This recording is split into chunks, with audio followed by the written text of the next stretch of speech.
You're sitting in the back of the Lexington Hotel, Chicago. It's 1928. Outside, this block, every speakeasy, every crooked cop on the payroll. You're 29 years old. You control a criminal empire worth $100 million a year. You're the most powerful gangster in American history. And everyone knows your name. The news you Scarface. You hate that name. 3 scars run down the left side of your face.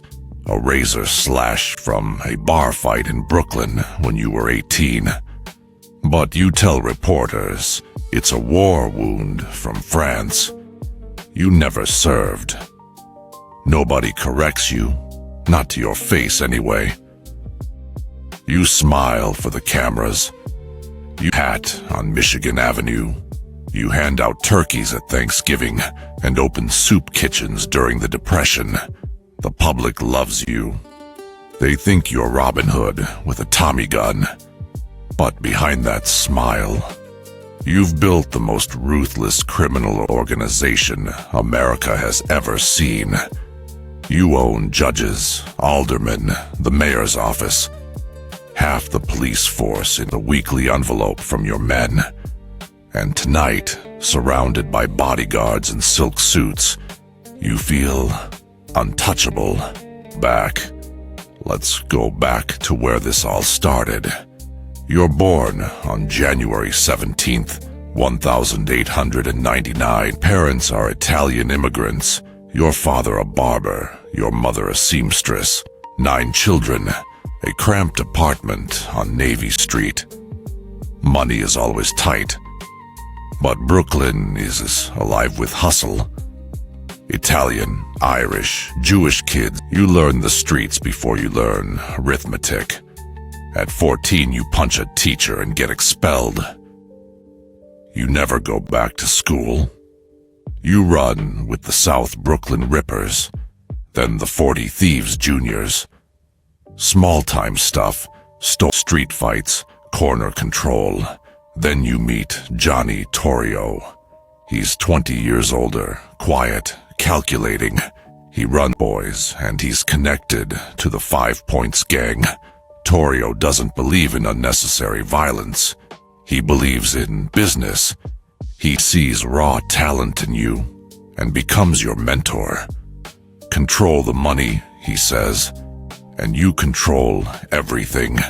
Under Frankie Yale at the Harvard Inn on Coney Island. That's where you get the scars. You're 19, running your mouth about a woman at the bar. Her brother, Frank Galluccio, pulls a razor and slashes your face 3 times. Cheek, jaw, neck. You don't fight back. Galluccio is connected. You apologize to the man who scarred your life. You learn a lesson you'll never forget. Sometimes you swallow your pride and wait. In one Coughlin, Irish, blonde, respectable. She gives you a son, Albert Francis. You're 19, with a wife, of absolutely no intention of going straight. And then, on January 17th, 1920, your 21st, you the greatest gift imaginable. The 18th Amendment takes effect. Prohibition. Alcohol is illegal. Every American who just became your customer. And there are tens of millions of them. Torrio has moved to Chicago, working for Big Jim Colosimo. Torrio sees the future in bootlegging. Colosimo doesn't. So, Colosimo has to go. Jim is shot dead in the vestibule of his own restaurant. Nobody is ever charged. Torrio takes over. You become his right hand. The bootlegging operation explodes. Canadian whiskey across the Great Lakes. Underground breweries. Buy whiskey for $3 a case in Canada and sell it for $50 in Chicago. Beer you brew for $5 a barrel goes for $55. The margins are insane. Trucks, boats, warehouses, bottling plants, thousands a gang. It's a corporation. But Chicago isn't yours alone. Dean O'Banion controls the north side, on State Street. He double-crosses Torrio on a brewery deal. On November 10th, 1924, the shop. One shakes O'Banion's hand and holds it. The other two fire 6 shots. O'Banion's crew wants revenge. Weiss takes over and ambushes Torrio. 5 bullets, jaw, chest, abdomen. Torrio survives, barely. When he gets out of the hospital, he looks at you and says, "It's all yours, Al. I'm retiring. You're 26. The entire South operation is yours. You are now the boss of the Chicago outfit. You set up at the Lexington Hotel. An entire floor, bulletproof doors, armed guards everywhere. You hold court like a king. Custom suits in lime green and canary yellow. Diamond pinky rings. An armored Cadillac worth $20.000. At your peak, you pull in $60 million from bootlegging alone. At gambling, prostitution, and rackets, $100 million us total. Almost 2 pays 0 taxes. Weiss tries to kill you twice. Once his crew fires 1,000 rounds of Thompson submachine gun fire into your hotel. You survive. Weiss doesn't last much longer. Your men gun him down outside Holy Name Cathedral. Then comes Bugs Moran. He's reckless, loud, and he calls you a fat dago in the press. Decide to end it with a masterpiece. February 14th, 1929. Valentine's Day. You're in Malabai, 700 miles north. 4 of your men, 2 dressed as cops, walk into a warehouse on North Clark Street where 7 of Moran's crew are waiting for a whiskey delivery. Line up against the wall, the fake cops say. Then they open fire. 2 Tommy guns, 2 shotguns, 70 rounds. 90 seconds, 7 dead. The brick wall is painted with blood. Frank Gusenberg, shot 14 times, is still breathing when the real police arrive. This, they ask. Nobody shot me, he says. He dies 3 hours later.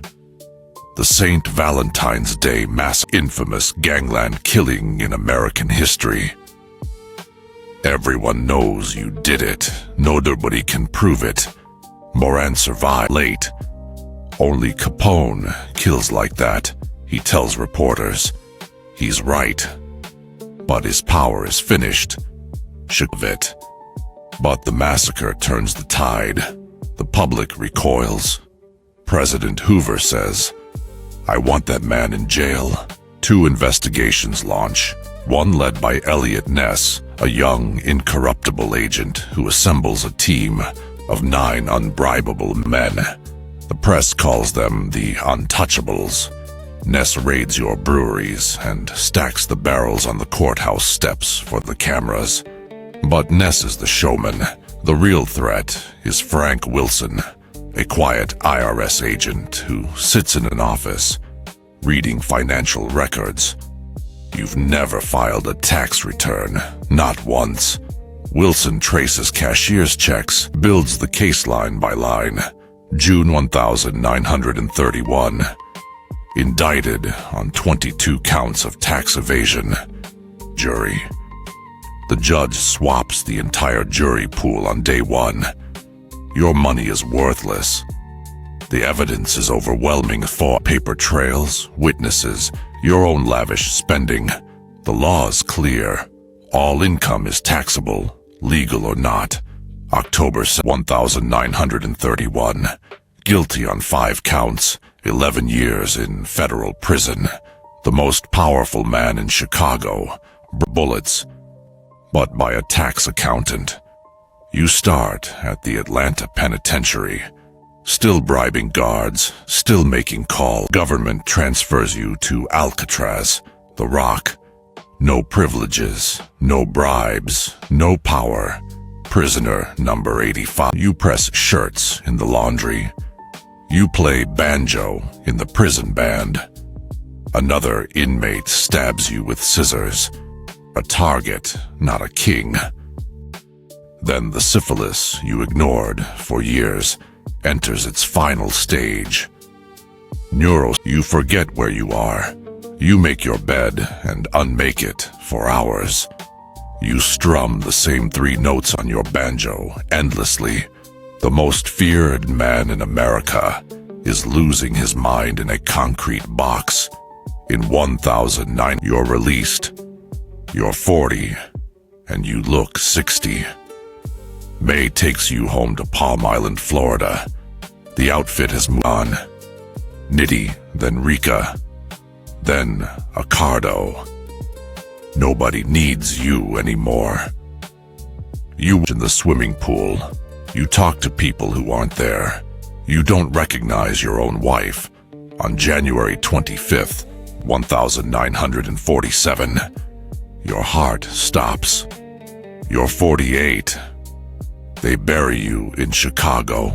The words, "My Jesus, mercy." You leave behind a legacy written in blood and whiskey. 200 dead in gang wars, the Massacre, a corrupted city. You proved crime could be industrialized, supply chains, distribution, built a parallel economy underneath the law. But you were brought down by arithmetic. The 18th Amendment was repealed in 1933. The law that created your empire erased. The speakeasies became legal bars overnight. Your story became the template. Scarface, The Untouchables, The Godfather, Capone, the original American gangster. You turned Prohibition into an empire and Chicago into a war zone. And you died in a bathrobe in Florida, fishing in your own pool, unable to remember any of it. That's the truth about criminal empires. They don't end with a bang. They end with a man staring at the water, talking to ghosts, while the world moves on without him. The scars fade, the empire falls, and all that's left is a gravestone in a quiet cemetery, and the echo of a banjo playing the same 3 notes over and over in an empty room.